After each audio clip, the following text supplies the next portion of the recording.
Hi there, this is English fast and slow. Fast because every week I talk for 2 or 3 minutes on a subject as though I was talking to an audience of native speakers. So you get a chance to really practice your listening skills, to focus on the rhythms and the intonation of the language. And slow because then I slow things down to take a closer look at some of the components of the language that I've used. This week I'm going to talk about disagreement. I'm going to start with a story about how I had a disagreement with some other students in a language school. And then I'm going to give you 3 tactics that you can use to help you persuade English speakers of your point of view. And I'm going to finish by giving you 5 expressions that you can use to really spice up your arguments and to make disagreeing simply more fun. Now, the text of my story is in the description box below, so if there's any vocabulary you want to look up, it's all there. If you find the channel useful, please subscribe and hit the like button. I think that's about it for now, so let's just get into it.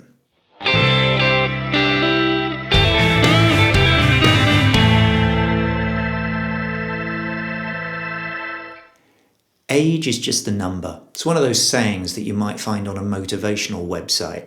I guess the idea is that the date on your birth certificate shouldn't be the thing that defines who you are. Rather, it's your attitude to life that's more important.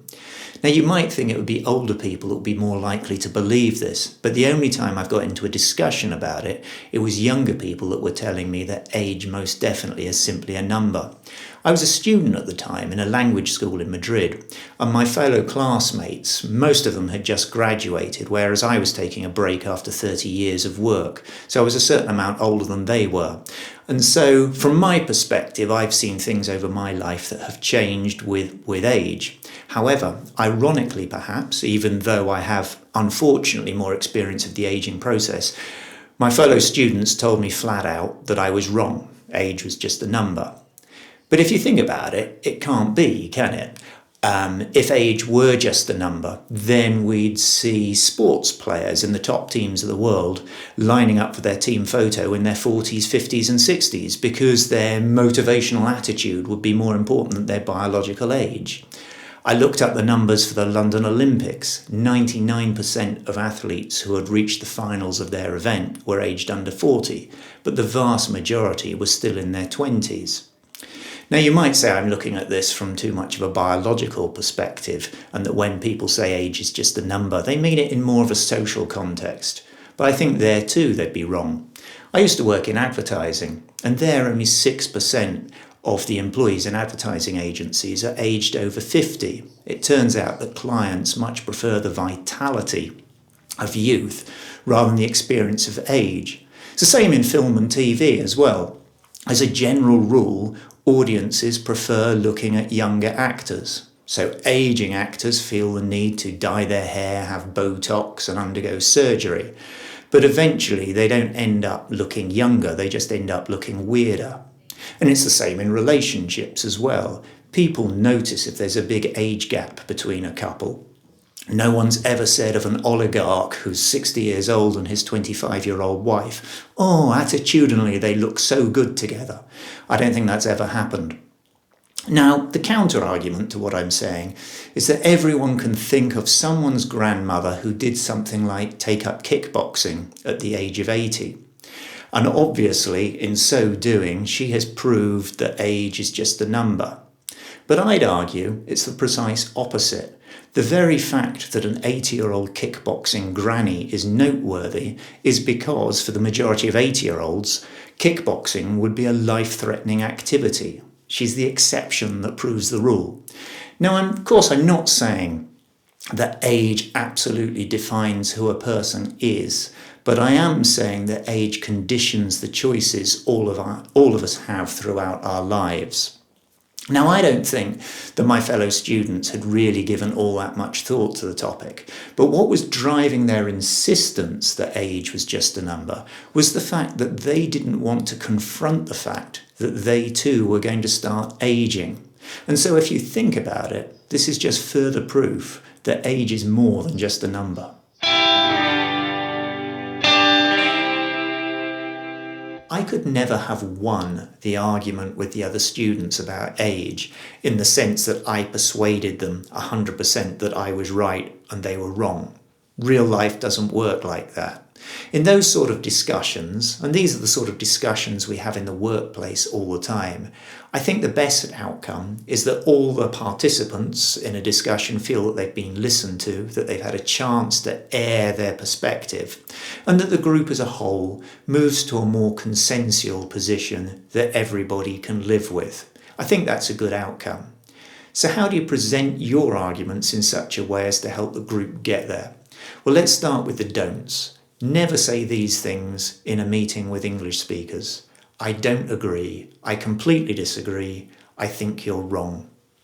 Now, these things may be true. However, the other person will always hear them as a personal attack. And having been attacked personally, then they're not going to listen to anything else that you tell them. They're going to close down. So I'm going to give you 3 examples of things that I could have said in my argument with the other students to try and persuade them of my point of view. Here's the first one. I understand why you'd think that, but studies show that age has a strong impact on lifestyle. I'm doing 2 things here. First off, I'm empathizing with someone else's point of view. I understand why you'd think that. I'm telling them that I do not think that their position is crazy. But then, rather than simply saying, however, I think the opposite, I'm trying to introduce a new element into my argument. I'm saying studies have shown that age has a strong impact on lifestyle. I'm trying to depersonalize what I'm saying to make it more persuasive and to encourage the other person to carry on listening to me. A variant on this could be something like this line. I see your point, but I think we should look at it from a wider perspective. Again, I start off with empathy. Again, I tell them that I have heard what they've said, I've understood it, and I don't think that their position is unreasonable. However, here, I'm not trying to introduce new evidence into what I'm saying.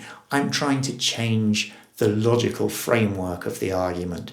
So again, I'm trying to depersonalize it, but I'm trying to introduce a new element that keeps them listening to the important part of what I want to say. So I say, but I think we should look at this from a wider perspective, and then I can talk about that perspective.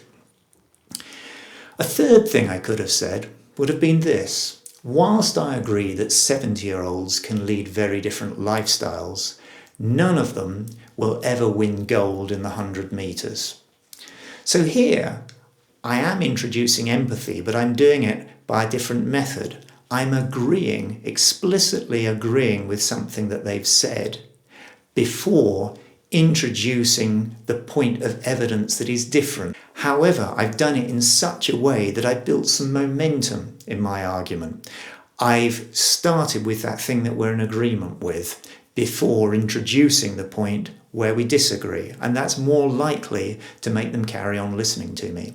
Now, none of these techniques are guaranteed to work. However, they're much more likely to work than simply looking someone in the eye and saying, I disagree with you. Sometimes when we express disagreement, we're not trying to persuade the other person of anything at all. We're not trying to find a consensual position we can both live with. Rather, what we're trying to do is put as much distance as possible between their position and our own. Why would we do that? Simply because it's fun. So I'm going to give you 5 expressions that can help spice up your arguments. So here's the first one. On what planet does that make sense? On what planet does that make sense? Say I'm talking to a friend of mine about our football club, and he says that we should fire the manager. I happen to disagree, and I think that the manager is excellent. But rather than saying, I disagree, I think he's very good, it's much more entertaining to say, on what planet does that make sense? I'm suggesting that my friend's opinion is so crazy that here on Earth, it just doesn't make any sense at all. You must have been at a different concert. You must have been at a different concert. Let's say you and a friend both went to see Adele last night, and your friend said to you, I think she was a little bit disappointing. Now, of course, you can say, I disagree, I thought she was great. But that's just a little bit boring. So instead you say, you must have been at a different concert. You're saying that your friend's opinion is just so off the scale wrong that she can't have seen the same concert that you did. You might want to get your eyes tested. You might want to get your eyes tested. Say you're out shopping for clothes with a friend and they come out of the changing room wearing something that you think is terrible, absolutely hideous, but they say to you, it looks great, doesn't it? So you simply say, you might want to get your eyes tested. You're not seeing the same thing, the pair of you. I'm going to assume that you're joking. I'm going to assume that you're joking. Let's say you're viewing a rental flat with an estate agent and you're walking round and it's not a great place, it's a bit small. And then he mentions what the monthly price is. Now, of course, you could say, I think that's a little high, but where would be the fun in that? So instead you say, I'm going to assume that you're joking. You're basically saying that the number he's said is so outrageous that surely it has to be a joke. Are you on something? Are you on something? Let's say you receive a call from a friend of yours and she tells you that she's quit her job to go and take part in the auditions for X Factor or one of those other singing shows.